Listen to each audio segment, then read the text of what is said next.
Sarah's kicking us off in Denver. Sarah, welcome to the show. Hey, thanks for having me. Huge fan of yours. Of Ken's probably, right? You meant Ken.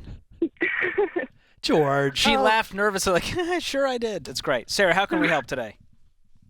Yeah, so I'm actually traveling on a business trip right now, and I've been going through Dave's baby steps. Don't have a credit card. I'm $1,800 away from being out of debt fully, so really excited about that. Awesome. On this work trip, I kind of had the worst nightmare flight situation last night where everything was canceled, had to do a hotel, and the connection flight was only 2 hours. It's a 2-hour drive away, so my boss was like, we're going to cancel that, grab a rental car, take it from there to that city, and then just drop it back off at the supposed to be city I'm in airport. So we were going through that, and the rental car company was saying because I had a debit card, they rejected me because the drop-off location was different. And my boss, who knows I don't have a credit card, was like very frustrated because I don't have a company card, which as of today I do through the situation. Good. But he couldn't authorize it. And it kind of, then I had to Uber from that city. Like, it turned out to be a very big fiasco. So I guess my question is, fortunately now I have a company card, and defended why I don't have a credit card to my boss, and was like, this is work, you should give me this anyway rather than expense it. Absolutely. But has this been a personal situation just happening to me and I didn't have one? Is it worth it to get a card if this happens rather than have to pay more fees to Uber everywhere? Well, you're seeing it as a binary option of either I Uber everywhere or I have to get a credit card. I don't see it that way personally, and that's from personal experience. So I understand and I agree that it is not a fun situation for a lot of folks right now trying to rent a car with a debit card.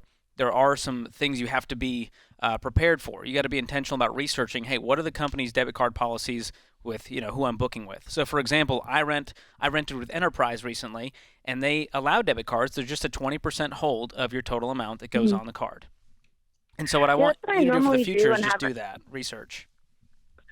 Okay, I've normally done that because that's why I did it for this flight. I was actually with Enterprise as well, but they just said because the drop-off city was different, they didn't allow it. Oh, interesting. So with that specific policy.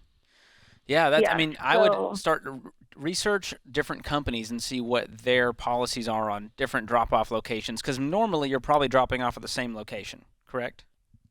Correct. Okay. So I don't want to make a decision based off a one-off weird fluke thing, and I mean it sounds super frustrating. I'm sorry you went through that, but I also don't want you to go get a credit card just for this one instance and go, well, it didn't work this one time, so I'm going to go down this path. Yeah. Sarah, look, it sucks, right?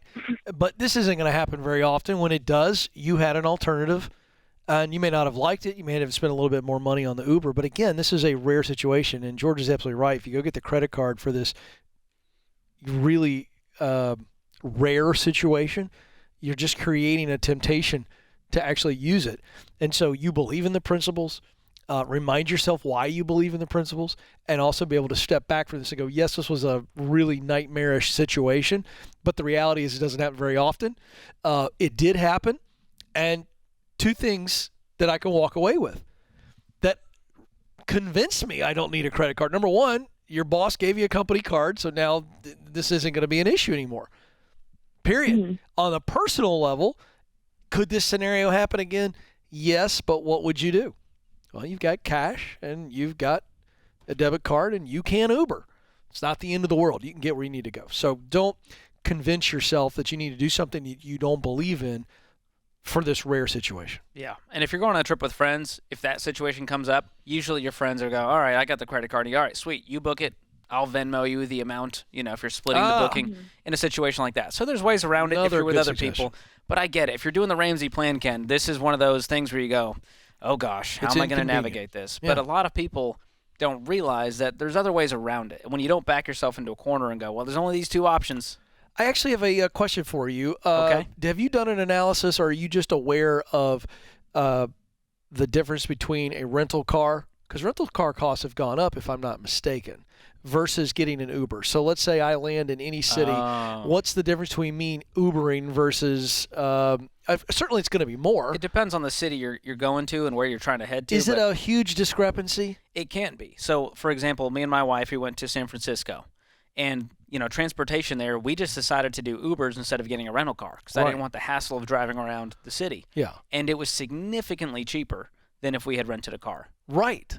And I actually prefer the Uber. I got to tell you. I don't want to add don't wanna deal with I want to the car. relax on vacation. I That's want someone me. else to drive me around. I don't like driving, period. Ken's got a chauffeur. Much less. No, I don't. It's me. It's me, guys. I'm kidding.